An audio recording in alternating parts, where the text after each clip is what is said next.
silent screams, where the quiet whispers of the past come alive. Tonight, we'll take you down the eerie stretches of America's haunted highway, Route 66. Put on your headphones, dim the lights, and let's begin. The sound of tires crunching against the gravel faded into the night as I pulled off the road. The moon hung low, casting long, eerie shadows across the desert landscape. The GPS had given up an hour ago, leaving me and my old sedan to navigate the endless stretch of blacktop, guided only by faded mile markers and a stubborn sense of direction. I was halfway through Arizona, somewhere between nowhere and nothing. It was supposed to be a straightforward drive, but as the hours ticked by, something began to shift. The air grew heavy, almost suffocating. The static hum of the radio suddenly felt oppressive, each crackle digging into my nerves. That's when I saw the sign, weather-beaten and leaning awkwardly to one side. Next gas 20 miles. Relief washed over me, but it didn't last. In the dim beam of my headlights, the road ahead seemed different. The once straight, monotonous path now felt narrower, the edges eaten away by creeping shadows. Something darted across the road, a figure, an animal. I couldn't tell. My heart pounded as I instinctively slammed on the brakes. The car jerked to a halt, and the world fell silent. I sat there, gripping the steering wheel, scanning the darkness. Nothing. Just the low groan of the wind and the faint ticking of the cooling engine. But then I noticed something, or rather, someone. A woman, standing at the edge of the road. Her figure was barely illuminated, wrapped in a tattered white dress that seemed to flutter despite the stillness around her. I rolled down the window, the faint metallic smell of the desert night flooding in. "Do you need help?" I called out, my voice trembling slightly. She didn't respond, her head tilted to one side, as though studying me. I felt a chill run down my spine. There was something wrong. Her movements were off, too fluid, too unnatural. Before I could decide whether to drive away or approach her, she turned and began walking. No, gliding. Her feet never touched the ground. The logical part of my brain screamed at me to leave, but curiosity, or perhaps something deeper, took hold. I turned the car off, grabbed my flashlight, and stepped out into the night. The crunch of my boots on the gravel was deafening. She had disappeared into the darkness, but the faint sound of a humming, low and melodic, hung in the air. I followed it, my flashlight flickering as though the batteries were on their last breath. That's when I saw it. An old gas station emerged from the shadows. The building leaned precariously, its windows shattered, and the rusted pumps stood like tombstones marking the graves of a forgotten past. The humming grew louder as I approached. I was sure it was coming from inside. Pushing the creaking door open, I stepped into the dim interior. Dust hung in the air, and the faint smell of gasoline lingered, mixed with something sour and metallic. The shelves were empty, save for a few rusting cans and cobwebs. And then I saw her. The woman stood at the far end of the room, facing away from me. Her humming stopped the moment I entered. The silence was unbearable, pressing against my ears like a living thing. "Hello," I whispered, my voice barely audible over the sound of my own breathing.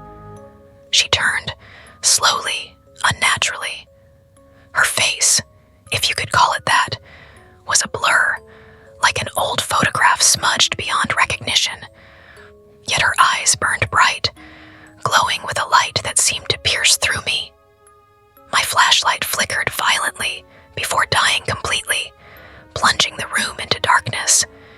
Panic surged through me as I fumbled for my phone. The dim screen cast just enough light to see the outline of the room, but she was gone. The air grew colder, each breath escaping my lips in a visible mist. And then behind me, a faint whisper you here?" The voice was sharp, cutting through the darkness like a knife. I spun around, phone trembling in my hand, its weak glow barely enough to illuminate the empty doorway. Empty. But the voice came again, louder this time, almost desperate. "Why are you here?" I didn't wait to find out. My feet carried me out of the gas station and back toward the car. The night felt heavier now, the darkness alive with unseen movement. Shadows danced at the edges of my vision, and that humming, it was everywhere, growing louder, closer. I reached the car, flinging the door open and slamming it shut behind me. The engine roared to life, and I tore down the road without looking back. But the feeling of being watched lingered. In the rearview mirror, for just a second, I saw her, standing in the middle of the road, glowing faintly in the taillights before disappearing into the blackness. The radio crackled to life, a garbled voice cutting through the static. "You shouldn't have stopped." The glow of the taillights faded into the vast darkness behind me, but the feeling of being watched didn't leave. My knuckles were white as I gripped the steering wheel, eyes darting between the rearview mirror and the road ahead. The static on the radio had returned, low and grating, like whispers trying to form words just out of reach. I turned the dial, hoping for silence, but the static refused to fade. The road stretched on, straight and unchanging, with no sign of civilization in sight. The mile markers seemed to mock me, each one appearing further apart than the last. My heart was still pounding, and my breathing was shallow. I tried to focus on the hum of the engine, a sound that at least felt real, tangible. But that illusion of normalcy was shattered when the headlights flickered. "No, no, no," I muttered, as if pleading with the car would help. The lights dimmed, sputtered, then surged back to life. The road ahead reappeared, but something was wrong. The familiar yellow lines had vanished. The pavement was cracked and uneven, as though I had crossed into another world. Then I saw them. Figures on the side of the road, barely visible in the pale glow of the headlights. They didn't move, didn't wave for help, just stood there, their faces obscured by the dark. My foot hovered over the brake, but instinct screamed at me to keep driving. As I passed, I dared to glance out the window. Their eyes glinted, white and empty, reflecting the light like an animal's. One of them turned its head to follow the car, its neck twisting far beyond what was humanly possible. A sharp bang jolted me back to reality. The car veered to the side as if something had struck it. My heart leaped into my throat. I fought the wheel, steadying the car, but the tires felt sluggish, dragging against the road. The dashboard lights flickered, and the car stuttered to a stop. I sat frozen, gripping the wheel as the engine sputtered and died. The silence was deafening. The figures were gone, but the oppressive weight of their presence lingered. I glanced at my phone. No signal, of course. The glow of the screen illuminated the empty interior of the car, but I couldn't shake the feeling that I wasn't alone anymore. Something scraped against the window. My breath caught, and I turned slowly, the flashlight app trembling in my hand. A handprint, smeared and ghostly, appeared on the glass, as if pressed from the outside. My throat tightened as the hand slid down, leaving behind streaks that disappeared into the condensation. I locked the doors, the sound of the mechanism startlingly loud in the stillness. The radio crackled again. "Don't leave." The words were faint, distorted, but unmistakable. My pulse thundered in my ears. I stared at the radio, unable to move, as the voice continued. "You can't leave." The car jolted violently, as though something, or someone, had slammed into the back. I whipped around, flashlight shaking. The beam illuminated the rear window, fogged over and glistening with moisture.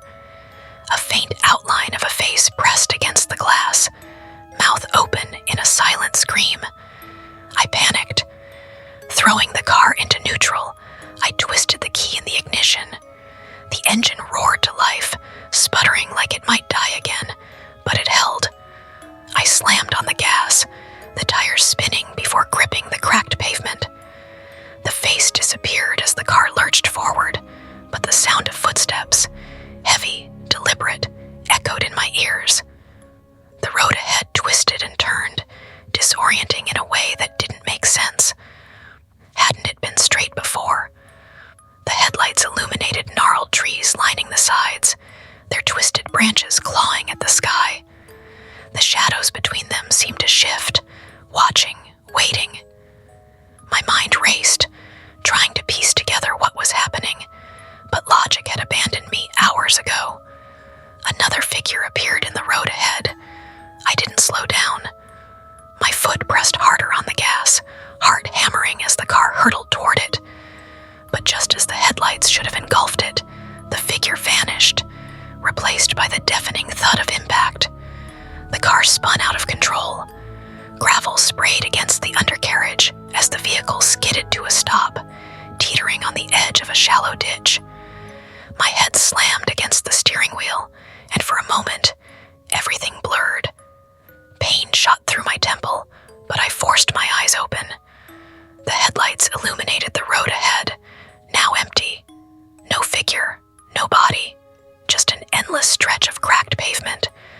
But the air was different, thicker, colder. The faint humming had returned, growing louder with each passing second. It was no longer melodic. It was a growl. I fumbled for the flashlight, my hands shaking uncontrollably. When the beam finally cut through the darkness, it landed on the road ahead. Something was standing there, its form hunched and unnatural.